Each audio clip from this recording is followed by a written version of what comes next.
Let's welcome Vijay Nikki அண்ணா and Vijay கல்யாணியக்கா. உங்கள் எல்லோருக்கும் என் அன்பார்ந்த முதல் வணக்கம். நான் கூட ஏதோ சாங் போடுவாங்க டான்ஸ் ஆடிட்டே வரலாம்னு நினைச்சேன். கொஞ்சம் டிலே. இல்ல நீங்க வந்ததை பார்த்து டிஜே வந்து வாங்கிட்டாரு. ஓ இதான் அழகுல மயங்கி விழுகிறதா? எந்த ஈவெண்ட்னாலும் நீங்க 2 பேர் இல்லாம அண்ணே நீங்கலாம் ரொம்ப அக்கா நீங்க அதுக்கு மேல 2 பேரும் நீங்க இல்லாம எந்த ஈவெண்ட்டுமே நடக்க மாட்டேங்குது. ஏய் அப்பவே சொன்னாங்க, வெளியே சொன்னாங்க 50 ருபீஸ் கொடுத்தாலும் அவன் 500 ருபீஸ்க்கு வந்துட்டு பேசுவான் அப்படின்னு. விக்கி நான் என்ன சொல்றேன், நீங்க தனியா கூட டைம் எடுத்து புகழ்ந்துருங்க. நாங்க கொஞ்சம் அது இல்ல உண்மையாவே சொல்றோம். நாங்க போன் எடுத்து ஓபன் பண்ணாலே உங்க ஃபேஸ் தான் வருது. ஆமா எனக்குமே வந்து ஏன்னா வால்பேப்பர்ல உங்க 2 பேர் போட்டோ தான் வச்சிருக்கேன். ஏய், நான் என்ன தெரியுமாடா, என் ரூம்ல வந்துட்டு உங்க 2 பேரோட போட்டோஸ் தான் நான் வச்சிருக்கேன். ஃபர்ஸ்ட் எந்திரிச்சோன்னா உங்க 2 பேரும் வந்துட்டு ஃபர்ஸ்ட் தொழுது அதுக்கப்புறம் தான் நான் எந்திரிப்பேன்.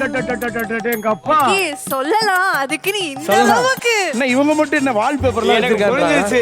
இன்னைக்கு ஏதோ செய்ய இன்னைக்கு நம்ம காத்துக்கிட்டு இருக்காரு. கொஞ்சம் அடக்கி தான் சரி, வாசிக்கணும். ஆனா உண்மையாவே ரொம்ப ரொம்ப ஹாப்பியா இருக்கு. சோஷியல் மீடியா வந்து திறந்தாலே உங்களோட ஷோ மட்டும் என்னண்ணே நான் போட்ட பிட்டு எனக்கு திருப்பி போறீங்க. சோஷியல் மீடியா நீங்க தான் வரீங்க சொன்னாங்க. இப்போ நீங்க எனக்கு போடுறீங்க. இப்பெல்லாம் நான் வந்துட்டு எந்திரிச்சு பார்க்கும்போது மீடியா மேசன் தானே வந்துட்டு பார்த்திருக்கேன்.